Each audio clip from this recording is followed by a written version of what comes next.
Kw'izina ry'Imana Data na Mwana na Roho Mutagatifu.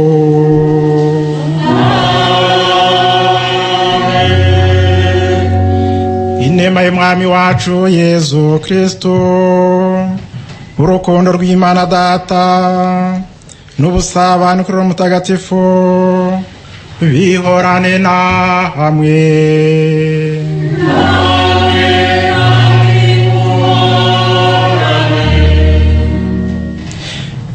Bavandimwe mwese ari mwe turi kumwe hano muri chapelle, namwe mukurikira Radiyo Mariya Rwanda, kuri uyu munsi tariki ya 8 Nzeri tugiye gufatanya gutura igitambo cy'Ukaristiya turi mu byishimo by'impurirane. Uyu munsi turahimbaza umunsi mukuru w'ivuka rya Bikira Mariya, umunsi mukuru umubyeyi, ni n'umunsi mukuru w'abana. Twese twishimane na Bikira Mariya mu guhimbaza ivuka rye. Uyu munsi kandi kuri Radiyo Mariya Rwanda niho twahisemo ngo dutangire mariyatoni twari tumaze iminsi dutegereje. Muri igitambo cy'Ukaristiya turatura Imana urugendo rw'iminsi 3 Radiyo Mariya Rwanda izakorana n'inshuti zayo, izakorana n'umubyeyi Bikira Mariya, hagamijwe gukusanya inkunga yo gushyigikira ubutumwa bwayo. Iyi tariki ya 8 Nzeri kandi ni umwe mu minsi 3 itwibutsa uruzinduko rwa Mutagatifu Papa Yohani Paulo wa II yagiriye mu gihugu cyacu.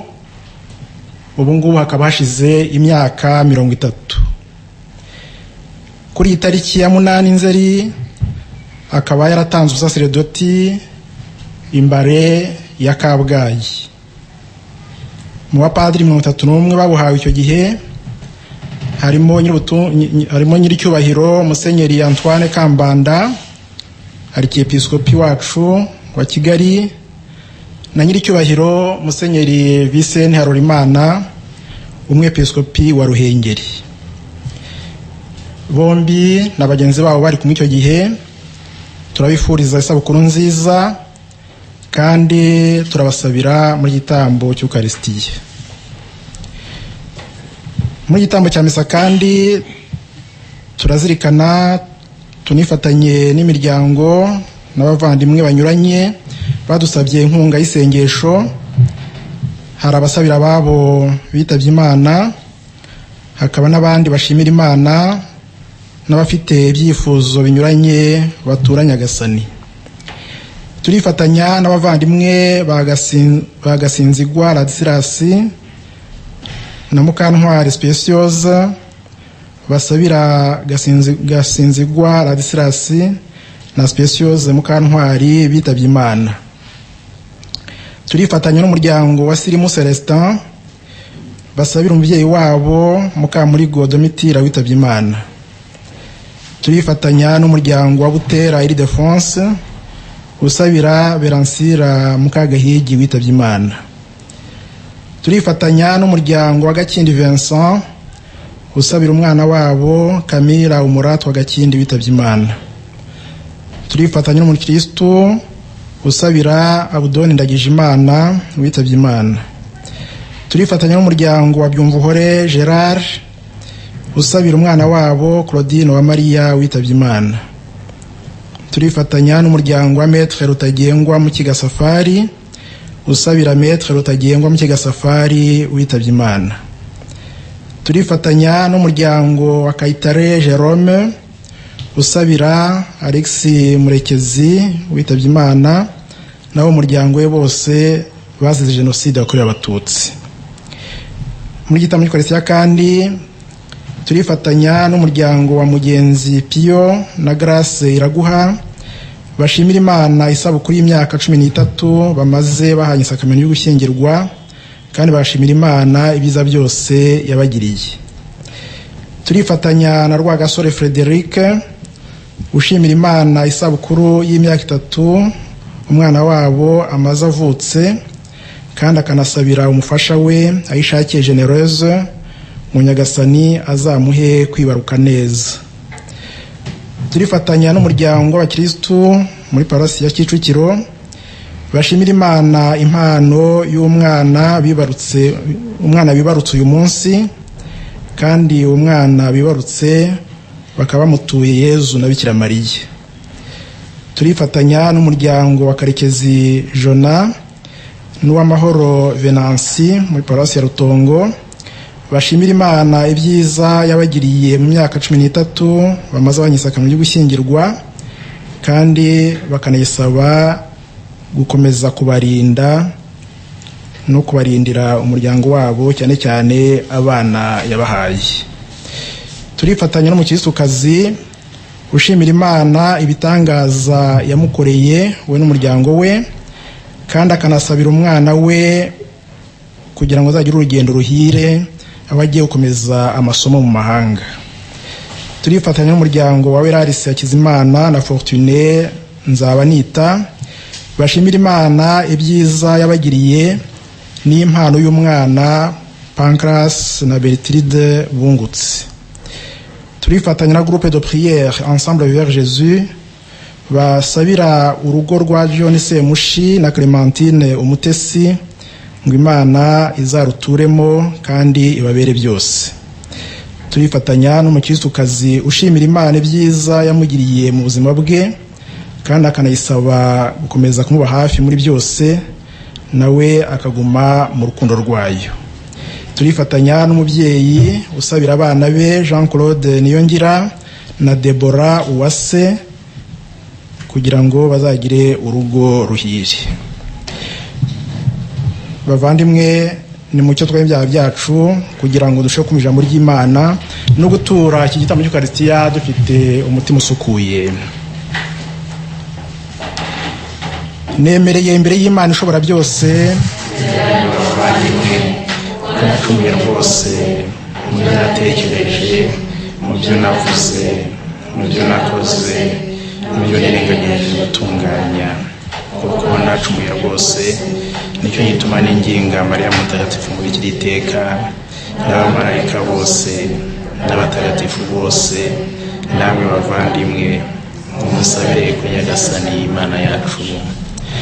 Imana ishobora byose nitubabarire, idukize ibyaha byacu maze izatugeze mu bugingo bw'iteka.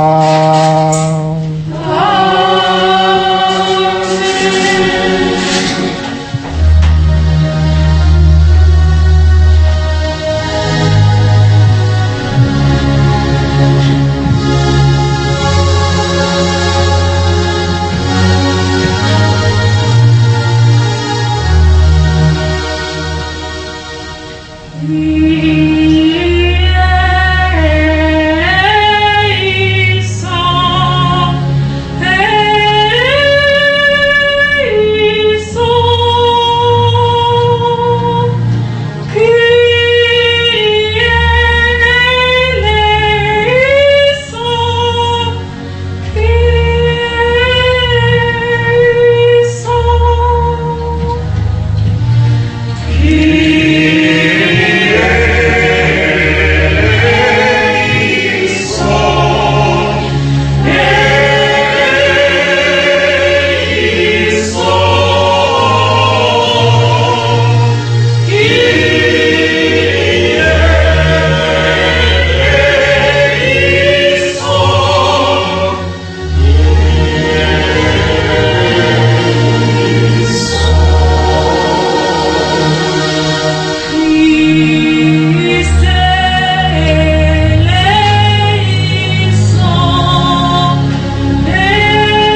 Imana niyisingizwe mu ijuru.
Nyagasani Yezu n'abane na hamwe.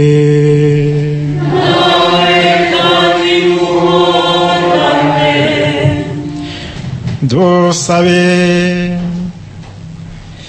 Nyagasani Imana yacu turakwinginze ugwiriza abayoboke bawe ingabire z'ijuru, maze abubyeyi bwa Bikira Mariya mutagatifu bwabereye intangiriro yo gukizwa bunguke amahoro arambye, babikesheje umunsi mukuru w'ivuka rye, kubwa Yezu Kristo umwana wawe n'umwami wacu.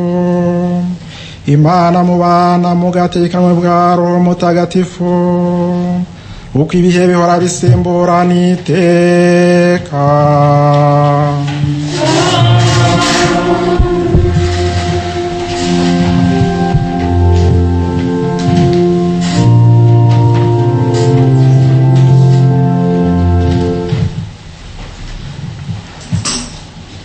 Isomo ryo mu ibaruwa Mutagatifu Pawulo intumwa yandikiye Abanyaroma.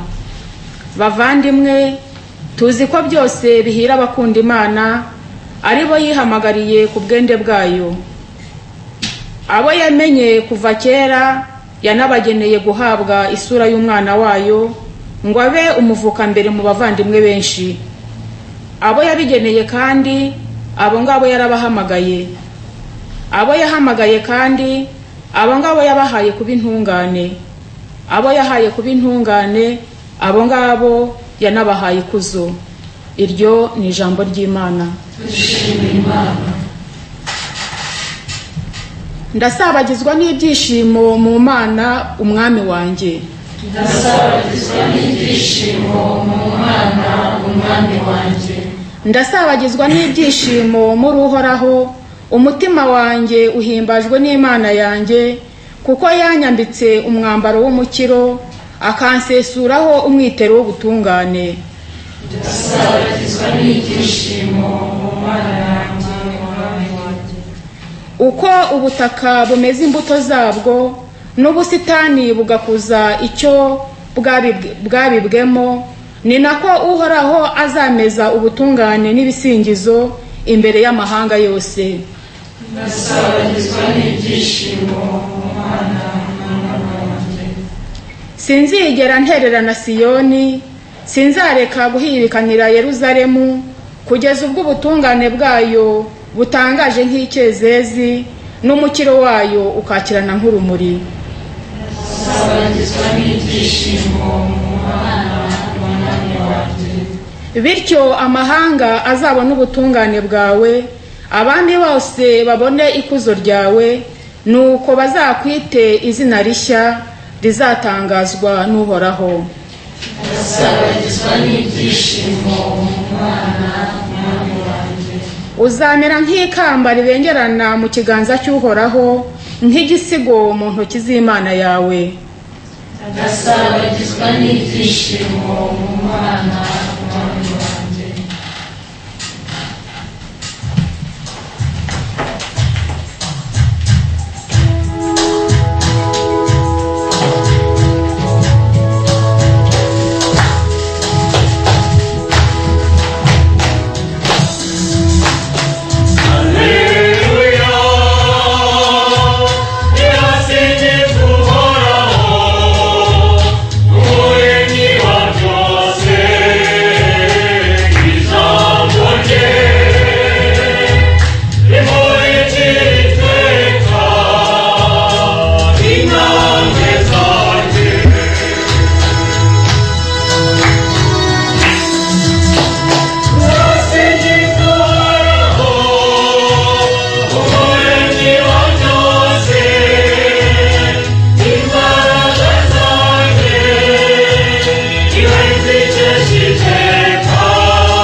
Nyagasani Yesu n'abane namwe.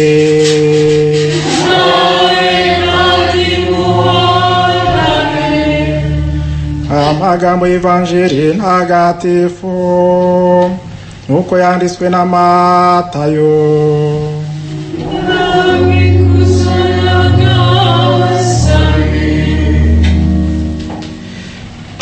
Dore igitabo cy'amasekuruza ya Yezu Kristo, umwana wa Dawudi mwene Aburahamu.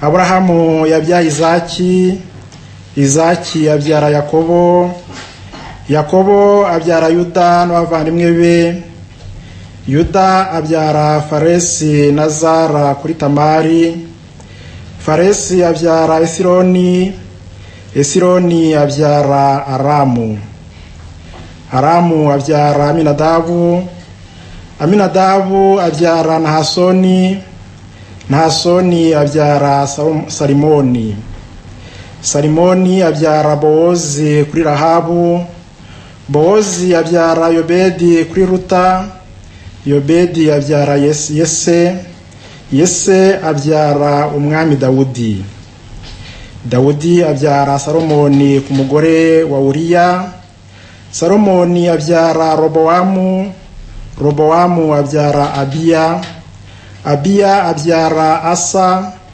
Asa abyara Yozafati, Yozafati abyara Yoramu, Yoramu abyara Oziyasi, Oziyasi abyara Yowatamu, Yowatamu abyara Akazi, Akazi abyara Ezekiyasi, Ezekiyasi abyara Manase, Manase abyara Amoni, Amoni abyara Yoziyasi, Yoziyasi abyara Yekoniyasi na barumuna be igihe bajyanwa bunyago i Babiloni. Ijyanwa bunyago ry'i Babiloni rirangiye, Yekoniyasi abyara Saratiyeli, Saratiyeli abyara Zorobabeli, Zorobabeli abyara Abiyudi, Abiyudi abyara Eliyakimu, Eliyakimu abyara Azori, Azori abyara Sadoki, Sadoki abyara Akimu, Akimu abyara Eliyudi, Eliyudi abyara Eliyazari, Eliyazari abyara Matani, Matani abyara Yakobo, Yakobo abyara Yosefu umugabo wa Mariya ari wabyaye Yezu witwa Kristo. Dore uko Yezu Kristo yavutse. Nyina Mariya yari yarasabwe na Yosefu mu gihe batarabana aza gusama inda ku bubasha bwa Roho Mutagatifu. Yosefu umugabo we wari intungane kandi utashakaga kumuteza urubwa, yigira inama yo kumusezerera rwihishwa. Igihe yarakibizirikana, umumarayika wa Nyagasani amubonekera mu nzozi, aramubwira ati, Yosefu mwana wa Dawudi, witinya kuzana umugeni wawe Mariya, kuko yasamye ku bubasha bwa Roho Mutagatifu. Azabyara umwana uzamwite Yezu, kuko ari we uzakiza umuryango w'ibyaha byawo. Ibyo byose ariko byabereye kugira ngo huzuzwe ibyo Nyagasani yavugishije umuhanuzi ati, dore umukobwa w'isugi agiye gusama inda, maze azabyare umuhungu, nuko bazamwite Emanueli, ari byo kuvuga ngo Imana turi kumwe. Iyo ni Ivanjiri ntagatifu.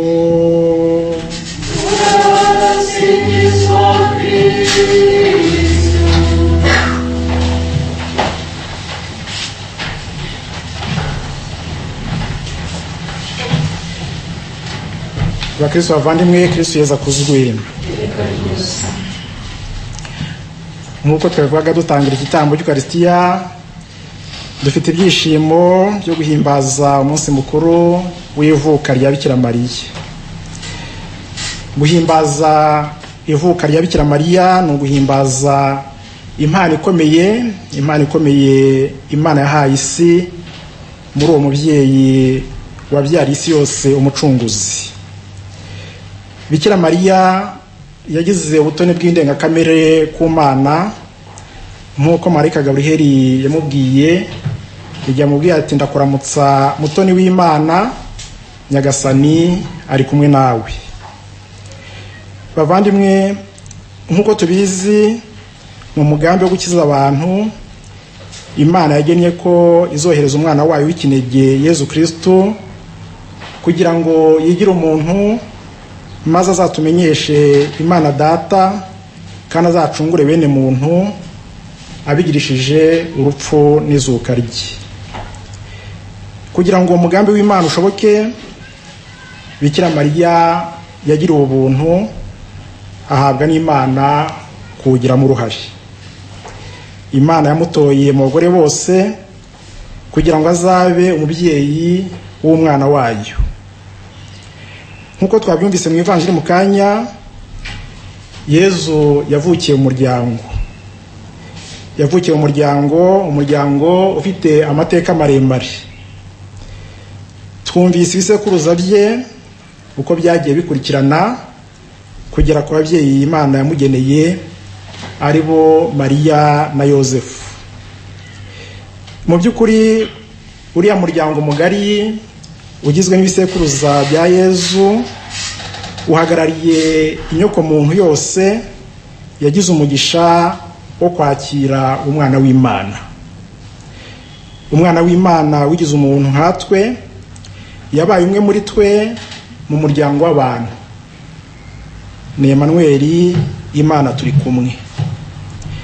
Ibyo rero byashobotse kubera ya yego y'umubyeyi Bikira Mariya. Bikira Mariya yakiriye gushaka kw'Imana, yemera mu bwiyoroshye kugira uruhare mu mugambi wayo. Tugira amahirwe rero kugira umubyeyi nk'uwo, umwana we Yezu Kristo yaturaze. Bavandimwe, mu guhimbaza ivuka rya Bikira Mariya ku munsi wa none, dushimira Imana kubera ko yamuduhaye. Muri we ni impano ikomeye Imana yaduhaye. Mu by'ukuri navuga ko muri we natwe ubwacu Imana yaduteje imbere iduha umubyeyi nk'uwo. Turashimira Imana kubera iyo mpano ndengakamere yaduhaye muri Bikira Mariya. Kandi turashimira na Bikira Mariya kubera ko we ubwe yemeye kutubera umubyeyi muri byose. Bikira Mariya ni umubyeyi wa Kiliziya. Bikira Mariya ni umubyeyi wacu nk'abakristo. Bavandimwe, umubyeyi Bikira Mariya ibyo tumushimira ni byinshi, ariko ku buryo umwihariko ndagira ngo kuri uyu munsi dufatanye kumushimira impano ikomeye yaduhaye, impano ya Radiyo Mariya.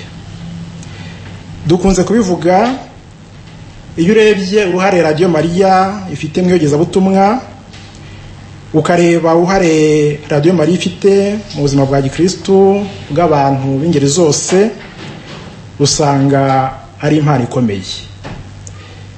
Ni impano ikomeye ndetse n'umugisha w'Imana, ni umugisha dukwiye guhora dushimira Imana n'umubyeyi Bikira Mariya. Bavandimwe, mu buryo bwo gushimira iyo mpano ya Radiyo Mariya twahawe, birumvikana uburyo bumwe dukwiye gukoresha ni ukuyishyigikira. Kuyishyigikira tuyitega amatwi mbere na mbere, tugakurikira inyigisho itugezaho, inyigisho zishingiye ku ijambo ry'Imana yamamaza. Kuyishyigikiza isengesho ryacu rya buri munsi no kuyitera inkunga kugira ngo ibashe gukomeza ubutumwa bwayo, ubutumwa bwo kogeza ingoma y'Imana mu bantu. Bavandimwe, ubu turi ku munsi wa mbere wa mariyatoni kuri Radiyo Mariya Rwanda. Turagira ngo dushimire Imana ikomeje kugira ubuntu Radiyo Mariya Rwanda, ibinyujije mu mutima no mu biganza by'abakristo. Turashimira Imana kubera abakristo badahwema kwitanga kugira ngo bashyigikire ubutumwa bwa Radiyo Mariya. Turashimira abakristo mwese ubufatanye mudahwema kugaragaza n'inkunga muzayigenera ku by'umwihariko muri iyi minsi 3 ya mariyatoni. Twifuje gutangiza mariyatoni kuri uyu munsi mukuru w'ivuka rya Bikira Mariya. Bifite icyo bisobanura. Bikira Mariya yabaye impano ikomeye Imana yahaye umuryango w'abantu uko twabivugaga mu kanya. Kandi Bikira Mariya ntabwo arangwa no kwikunda, ahubwo agira umutima ukunda. Akagira umutima w'impuhwe. Nawe yagiye aha abana be impano nyinshi kandi zikomeye. Muri izo mpano harimo na Radiyo Mariya Rwanda. Mu guhimbaza rero umunsi mukuru w'ivuka rye, ni umwanya mwiza wo kumwitura iyo neza ye, tukamwitura dushyigikira radiyo ye, kandi radiyo yacu, radiyo twihereye kugira ngo itwegereze Imana. Dushimire rero buri wese inkunga ye, kandi ibyo mukora n'ibyo muzakora muri iyi minsi 3 ya mariyatoni, Nyagasani azabaheremo umugisha. Nyagasani Yezu nabane namwe.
Bavandimwe nimusabe kugira ngo igitambo cyacu kinyure Imana Data ushobora byose.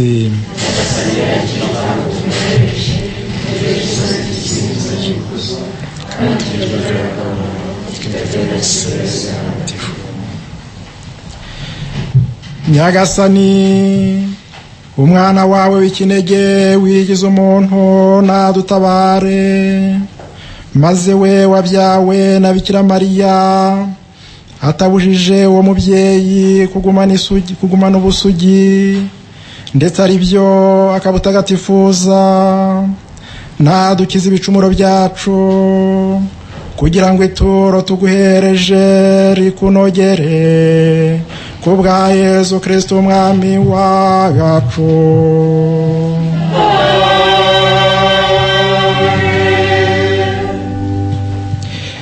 Nyagasani Yezu nabane namwe.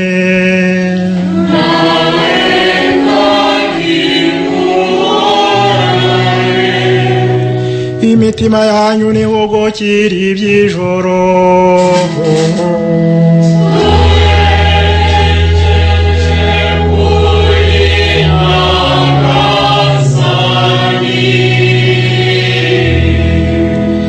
Dushimire Nyagasani Imana yacu.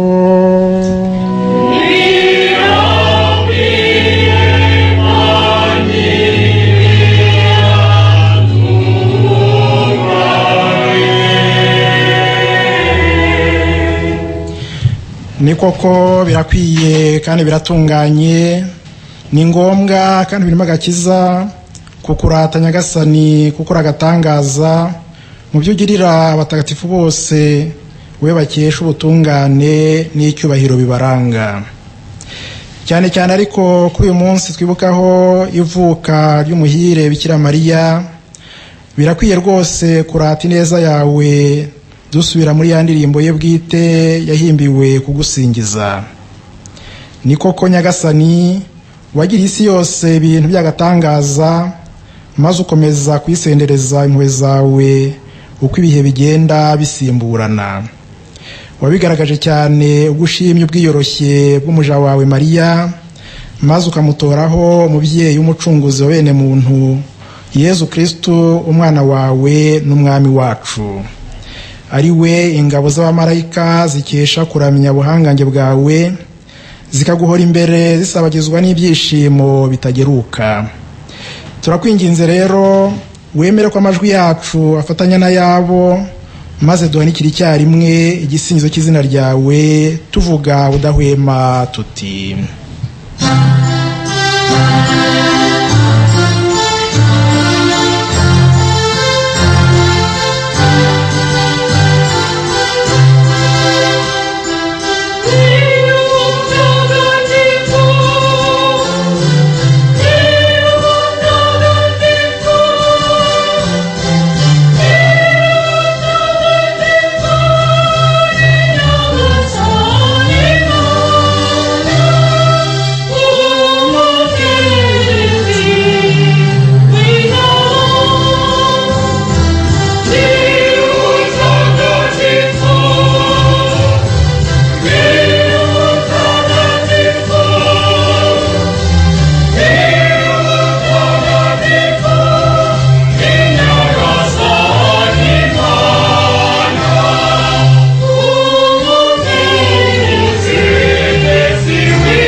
koko uri nyir'ubutagatifu Nyagasani, ukaba n'isoko y'ubutungane bwose. None duteraniye imbere yawe twifatanyije na Kiliziya yose kugira ngo duhimbaze umunsi w'ivuka rya Bikira Mariya witoreye kuva kera na kare ngo azabe nyina w'umucunguzi n'umukiza wacu Yezu Kristo. None rero Mana mubyeyi wacu, turagusaba twisunze uwo mukiza wacu ngo usakaze roho wawe kuri aya maturo, maze uyatagatifuze kugira ngo ahinduke atubere umubiri n'amaraso bya Yezu Kristo umwami wacu. Igihe yari agiye kugabizwa ububabare n'urupfu ku bushake bwe, yafashe umugati arashimira arawumanyura, nuko awohereza abigishwa be avuga ati: nimwakire maze muryeho mwese, iki ngiki koko n'umubiri wanjye ugiye kubatangirwa.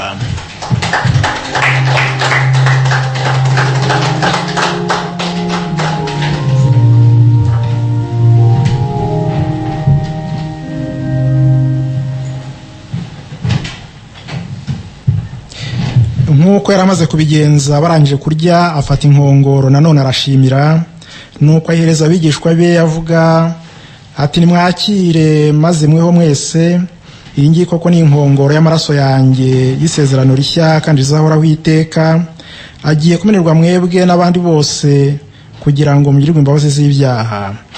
Ibi mujye mubikora by'urwibutso rwanjye.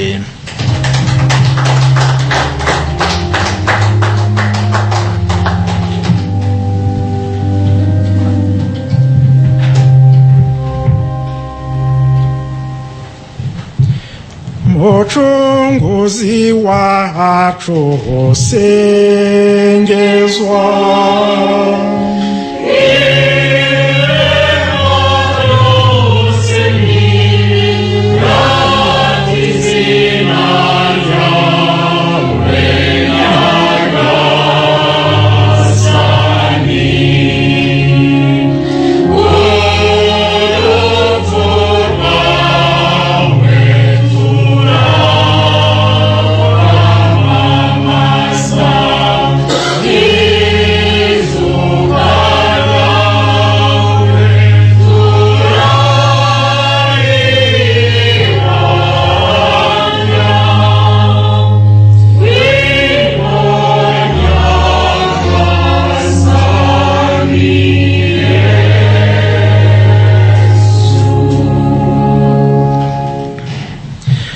none rero nyagasani mu gihe twibuka urupfu n'izuka by'umwana wawe tugutuye mu gatutanga ubugingo hamwe n'inkongoro y'umukiro tugushimira ko watumye tuberwa no gushengerera twaguhereza aya maturo kandi turakwinginga twiyoroheje ngo twebwe abasangira umubiri n'amaraso bya Kristo Roho Mutagatifu duhuze twunga ubumwe nyagasani wibukiye kiliziya yawe yogeye ku isi hose maze uhewe ujya mbere mu rukundo hamwe na papa wacu Francisco n'umwepiskopi wacu Antoine n'abatora umurimo wa ritari bose nyagasani wibukiye abayoboke bawe wahamagaye ubavana kuri iyi si ku buryo bw'umwihariko wibuke abo dusabira mu gitambo cy'Ukaristiya wibuke Ladisilas Gasinzigwa Speciose Mukantwari Domitira Mukamurigo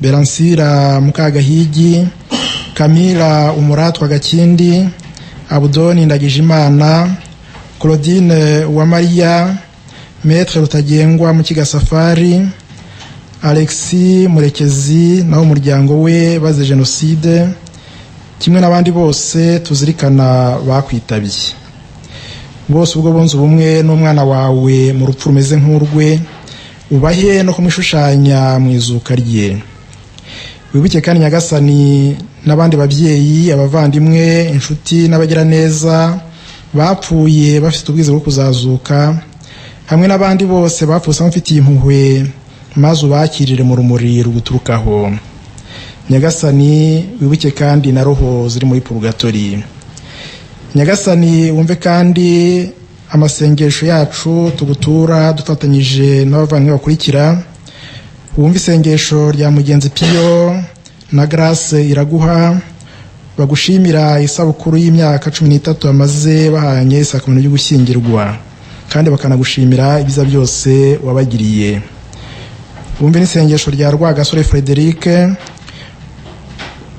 ugushimira kubera isabukuru y'imyaka 3 umwana wabo amaze avutse kandi akanasabira umufasha we Ishake Genereuse ngo azabashe kwibaruka neza umwana ategereje wumve n'isengesho ry'umuryango w'abakristo bagushimira impano y'umwana bibarutse uyu munsi kandi uwo mwana baramugutuye bamutuye Yezu na Bikira Mariya wumve n'isengesho ry'umuryango wa Karekezi Jona n'uw'amahoro Venansi bagushimira ibyiza wabagiriye mu myaka 13 bamaze bahanye isakamano ryo gushyingirwa kandi baragusaba gukomeza kubarindira abana wabahaye wumve n'isengesho ryo mu Kristokazi ugushimira ibitangaza wamugiriye we n'umuryango we kandi asabira umwana we ufite urugendo rw'amasomo mu mahanga wumve n'isengesho ry'umuryango wa Weraris Hakizimana na Fortune Nzabanita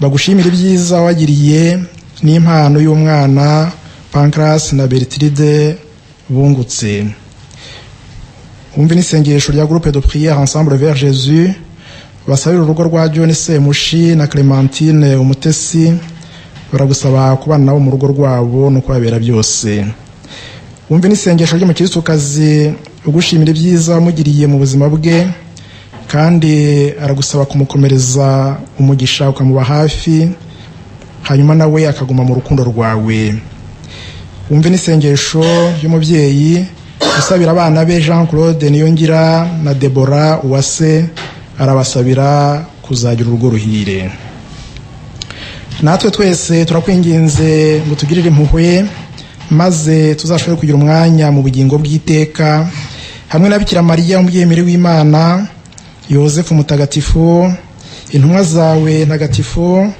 mutagatifu Yohani Paulo wa kabiri n'abandi batagatifu bose bakunyuze kwe byagiye bisimburana nuko hamwe nabo tuzagusinze tukurata ku bwa Yezu Kristo umwana wawe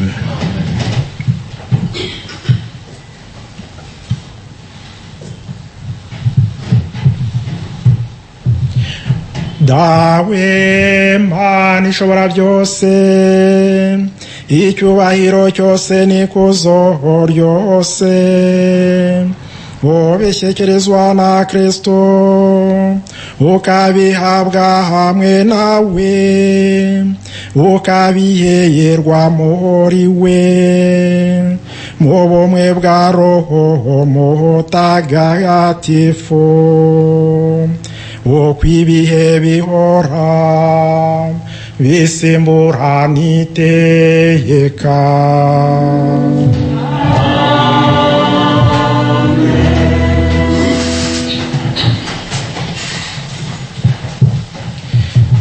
Nk'uko twabibwirijwe n'Umukiza akanabidutegeka kandi ubwo akabitwigisha, dutinyutse kuvuga tuti Dawe uri mw'ijuru, izina ryawe ryubahwe, ingoma yawe yogere hose, icyo ushaka gikorwe munsi nk'uko gikorwa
Nyagasani turakwinginze udukize ibyago byose, ibihe turimo bisakazemo amahoro, impuhwe zawe ziturengere, zidukize icyaha, ziturinde n'andi makuba, mu gihe tugitegereje ya mizero mahire nukuza k'Umukiza wacu Yezu Kristo.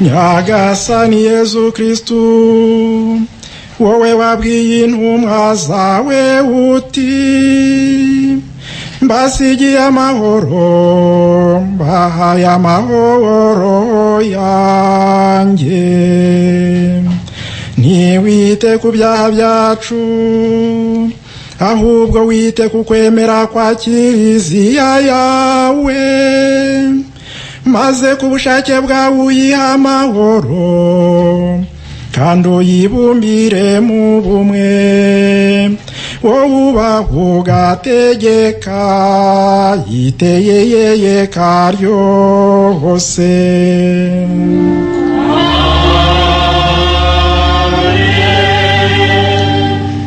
Nimugire iteka amahoro ya Nyagasani.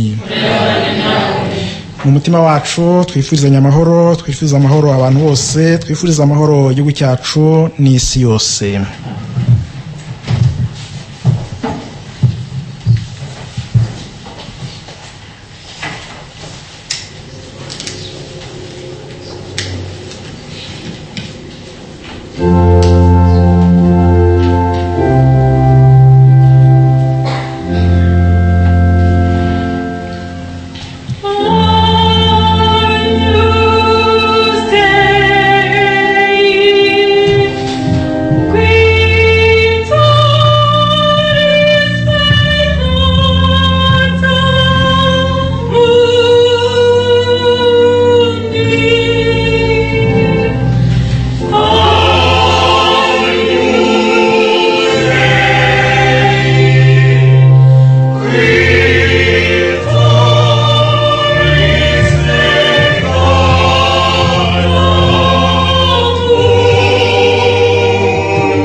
hahirwa abatumiwe ku meza ya Nyagasani.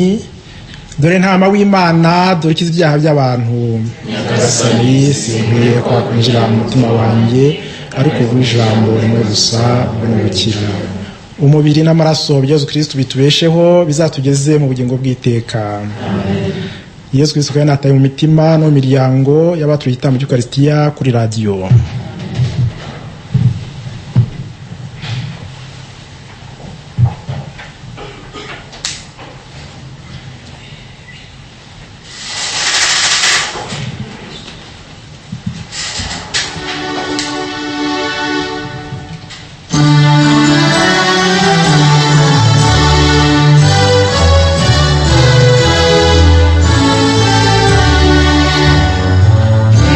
Yesu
amazi yavuye mu rubavu rwa Yesu ntagira ibyaha, ububabare bwa Yesu nkomeze.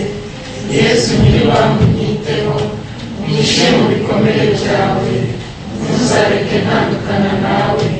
Urandinda umwanzi igica, umunsi napfuye uzampamagare, untegeke kuza iwawe, usingize iteka hamwe n'abatagatifu bawe.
dusabe.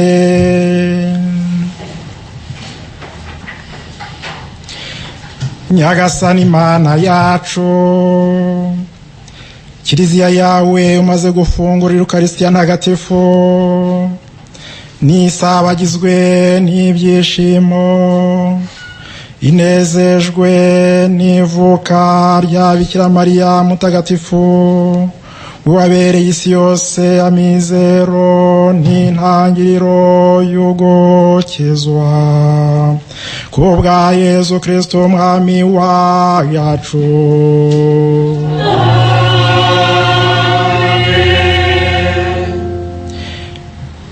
Mwishe gato.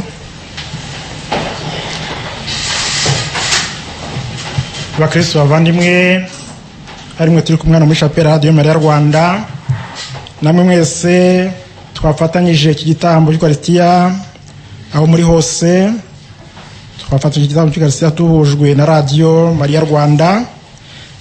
Turagira ngo mu gusoza iki gitambo cya misa, mbere yo kwakira umugisha w'Imana, twongere tubashimire kuba twafatanyije iri sengesho rikuru twatuye Nyagasani, duhimbaza umunsi mukuru w'ivuka rya Bikira Mariya umubyeyi wacu. Nkuko rero twanabivugaga dutangira igitambo cya misa, iki gitambo cya misa twagituye Imana dusabira urugendo rwa mariyatoni Radiyo Mariya Rwanda yatangiye none rukazageza kuwa 4 tariki ya 10. Dufite rero amahirwe n'ibyishimo byo kuba turi kumwe na perezida w'umuryango Radiyo Mariya Rwanda, Bwana Silver Gatare. Ndagira ngo atambuke hano imbere atugezeho ijambo rijyanye n'uyu munsi.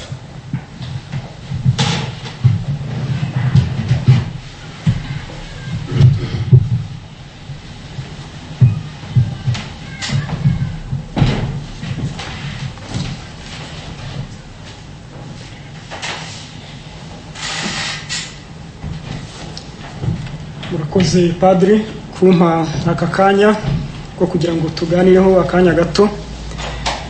Murakoze namwe turi ko muri chapelle ya Radiyo Mariya Rwanda Kibagabaga, namwe abateze amatwi Radiyo Mariya Rwanda murakoze. Bavandimwe rero turi kumwe muri chapelle ya Radiyo Mariya Rwanda i Kigali Kibagabaga, namwe mwese turi kumwe kunyakira amajwi zanyu cyangwa se mu bundi buryo bw'ikoranabuhanga aho muri hose. Kristo Yesu akuzwe. Buri wese niyakira ibyishimo bya Bikira Mariya.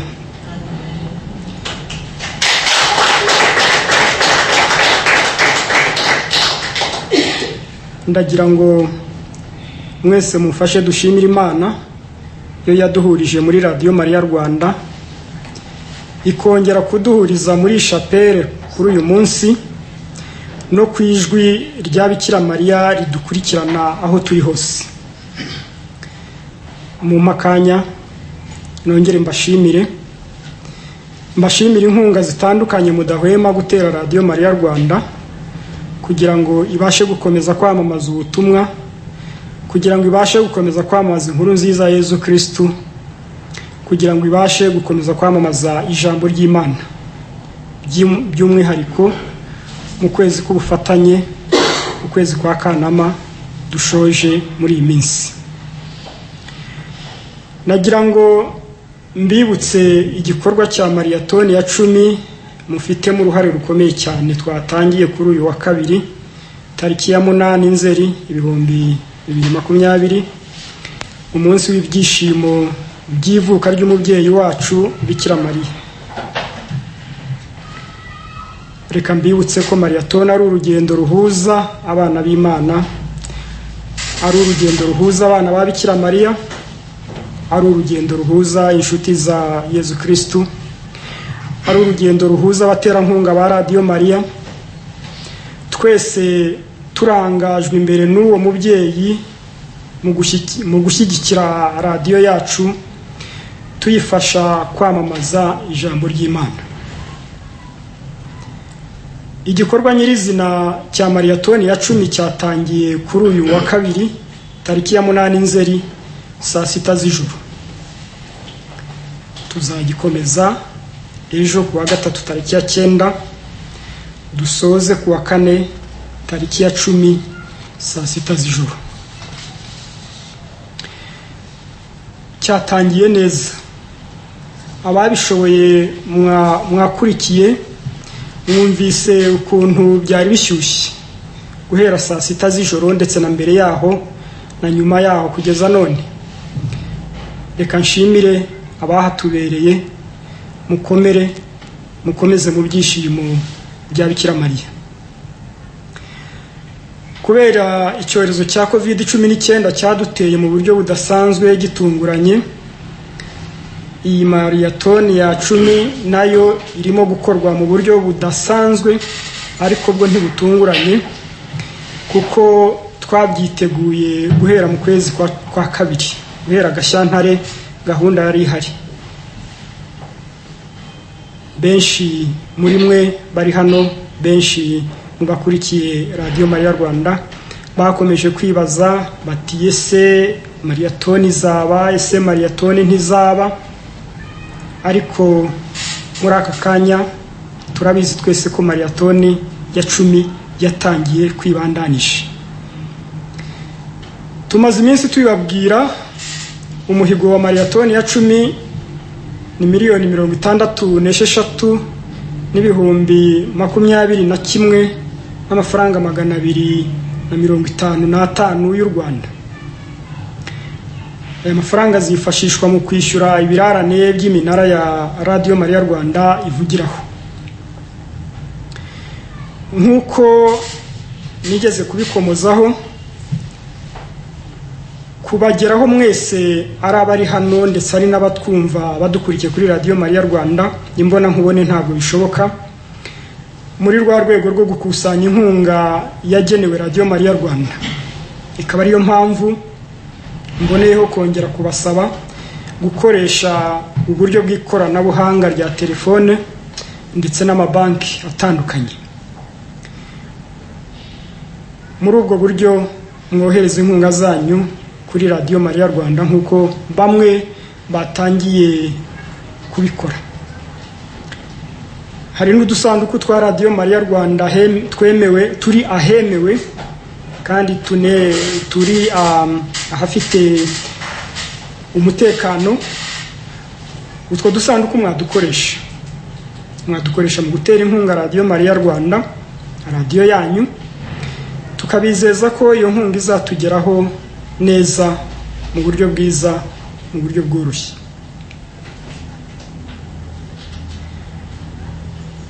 Reka mbashimire ariko nabamenyesha ko guhera ejo saa 12 z'umugoroba kugeza uyu munsi mu masaa 5:45 mariyatoni yari igeze ku nkunga igera kuri 2 miliyoni n'amafaranga y'u Rwanda asaga.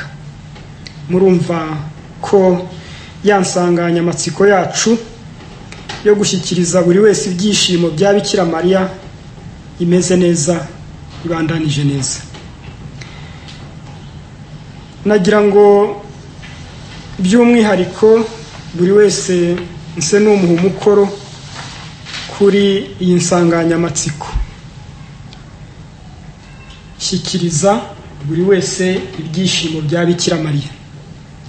Ese buri wese arabyumva ate? Buri wese azinjira muri icyo gikorwa ate? Ngiye kubaha ingero zimwe na zimwe zanjye, mu mufiti zanyu, ariko ndahera yenda ku zindi ndimi. Shyikiriza buri wese ibyishimo bya Bikira Mariya ni mu rurimi rw'Ikinyarwanda ariko mu buryo bugenekereje, kuko mu rurimi rw'Icyongereza mu kwezi kwa kabiri aho twabonaga byanditse, kuko icyo gihe hakozwe inama ikomeye, inama nkuru ku rwego rwa Afurika na Madagascar yabereye hano mu Rwanda hariya kuri Saint Paul na Sainte Famille. Icyo gihe niho iriya nsanganyamatsiko yagiye ahagaragara mu rurimi rw'Icyongereza ngo bringing Mary's smile to everyone. Mary's smile mu Gifaransa naho tugenekereje bwo ni apporter le sourire de Marie à chacun à chacune. Smile, sourire, ibyishimo ntabwo ari kimwe neza kuko murumva harimo guseka. Mu byishimo yego harimo guseka, ariko ushobora no kwishima ntuseke. aha rero icyo nshatse kubibutsa ni ukugira ngo buri wese muri uwo mukoro mbahaye turebe icyakorwa muri iyi mariyatone kugira ngo Bikira Mariya aseke. Sinzi niba hari uwigeze amubona yasetse. Turamuzi, twaramwumvise Kibeho na hano turamubona, ariko ubona afite amwenyura, iseko iri hafi. Noneho ubwo nuvuga ko muri iyi mariyatone hagombye kugira igikorwa gituma noneho aseka, tukabibona. Icyo gikorwa niwo mukoro dufite. Ibyishimo rero usubiye muri kwa kugenekereza kwacu kw'Ikinyarwanda, ibyishimo iyi mariyatone ituzaniye cyangwa se idusaba ni ibihe. Ndavuga ibyanjye, muzavuga ibyanyu. Ibyishimo bya mbere n'ivuka ry'umubyeyi wacu. Iyo umwana avutse ni ibyishimo bikomeye, murabizi, turabizi. Ivuka ry'umubyeyi wacu Bikira Mariya. Ibyishimo bya Bikira Mariya ni mariyatoni tugiye gukora ku nshuro ya 10 mu gihe cya Covid, ariko ikaba yatangiye mu byishimo kandi ikaba izanarangira mu byishimo. Ibyishimo bya Bikira Mariya tugomba gushyikiriza buri wese kuri jye ni bwa butaka butagatifu buri mu Rwanda ikiriho. Reka kubwo butaka butagatifu bwashimisha Bikira Mariya, bunamushimisha ndetse akaho ari akaba yanaseka. Ibyishimo bya Bikira Mariya tugomba kugeza kuri buri wese ni iyi Radiyo Mariya Rwanda turimo tuganiriraho, turimo twamamarizaho inkuru nziza, turimo dufashirizaho abanyantege nke, turimo duhamo agatege abarwayi bari mu bitaro, turimo dufasha buri wese aho ari hose. Sinarondora buri wese aho ari. Nibyo byishimo, ni bya byishimo bya Radiyo Mariya ikibeho, kuri Kibeho Radiyo Mariya. Ni bya byishimo by'isabukuru y'imyaka 30 y'ubusaserdoti ya Musenyeri Arkiyepiskopi wa Arkidiocese ya Kigali Antoni Kambanda.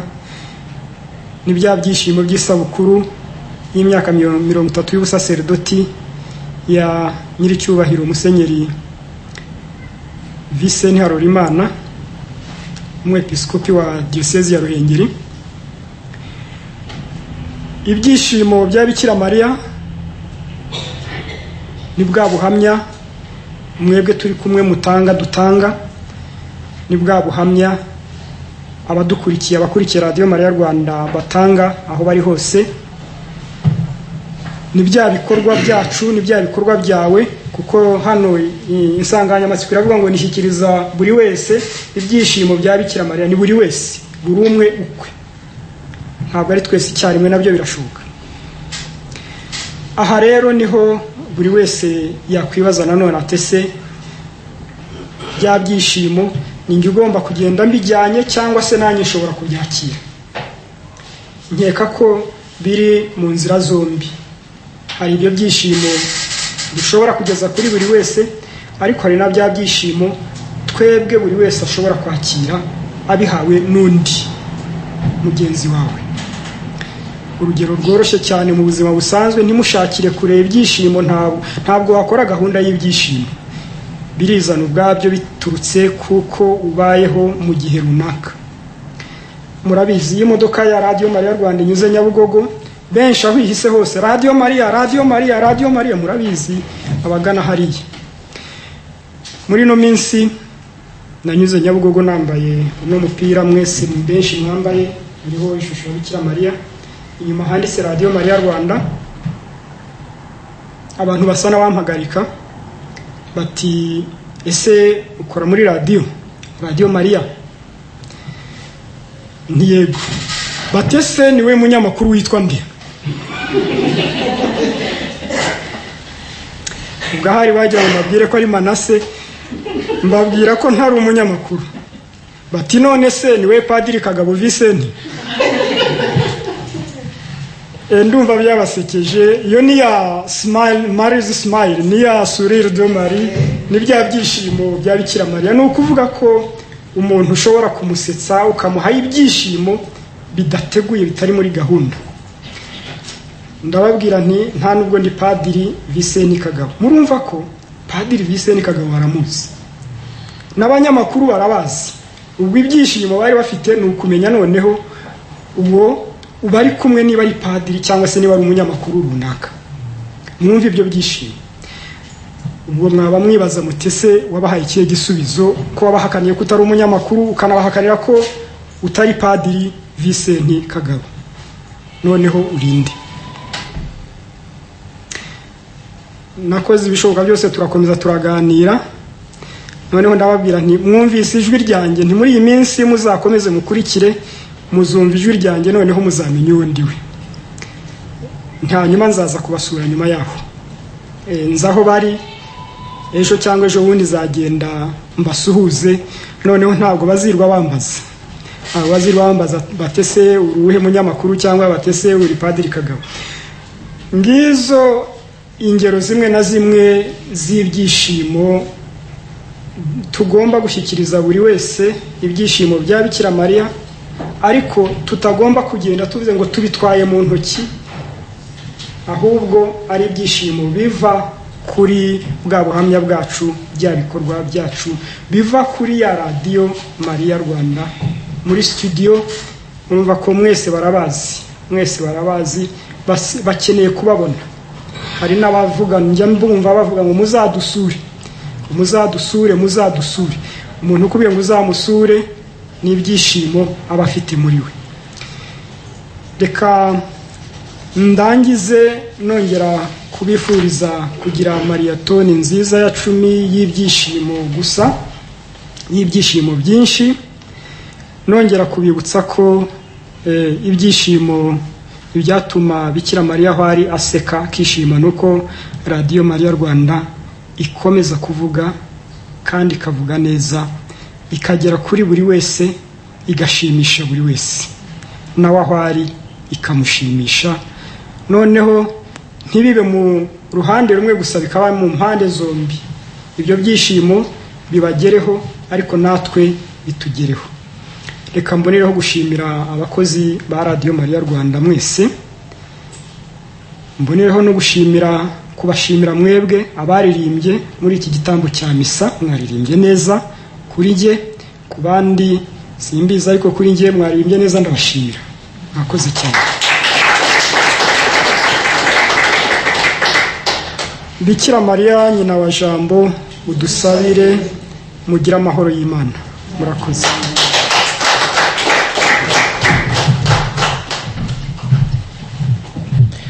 Twongere dushimire Bwana Siliveri Gatare, umuyobozi w'umuryango Radiyo Mariya Rwanda. Tumushimire ijambo ryiza amaze kutugezaho.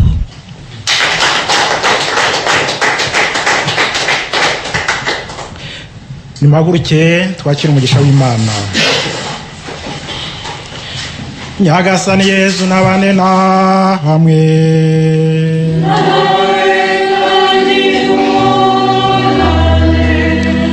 Ushobora byose nabaho umugisha, Imana Data nta Mwana nta Roho Mutagatifu.